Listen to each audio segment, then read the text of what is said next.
ఈ ఉదయం వాగ్దానం మీకోసం బాగున్నారా? పొద్దున్న లేచారా? ప్రార్థన చేసుకుంటున్నారా?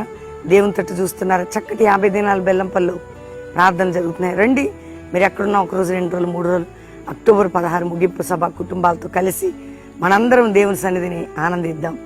ఈరోజు మీ స్థితి ఏంటి? మీ కుటుంబం ఏంటి? మీ పరిస్థితులు ఏంటి? ఏదైనా బాధపడుతున్నారా? చూడండి, చక్కటి మాట సంఖ్యాకాండం 14వ అధ్యాయం మరి 9వ వచనంలో ఒక మంచి మాట రాయబడింది.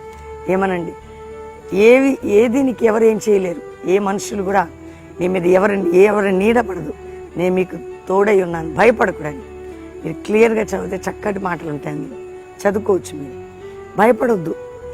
ఏది కూడా నీకు ఏ హాని చేయదు, ఏది నీ మీదకి రాదు, ఏది జరగనేడు. దేవుడు నీ జీవితాన్ని దేవుడు ప్రేమిస్తున్నాడు. కాబట్టి ధైర్యంగా ఉండండి. ప్రతి పరిస్థితిలో ప్రభు తప్పించి విడిపించి ఆయన కృపను మెండుగా చూపబోతుండగా ప్రార్థన చేసుకుందాం. తండ్రి, రక్షణ లేని వారికి రక్షణ, రోగులకు స్వస్థత, అప్పులు, ఆర్థిక సమస్యలు, కోర్టు కేసులు, భూ సంబంధమైన బంధకములు, నానావిధ రోగ, ఇరుకు, ఇబ్బంది, సమస్య, శాపం నుంచి విడిపించు. మ్యారేజ్ డే, బర్త్డే బిడ్డలను బ్లెస్ చేస్తూ నీ సన్నిధి మా అందరికీ తోడయించి నడిపించమని యేసు నామములో అడుగుచున్నాం తండ్రి, ఆమెన్. దేవుని బిడ్డలారా, pastor Praveen official insta follow అవ్వండి.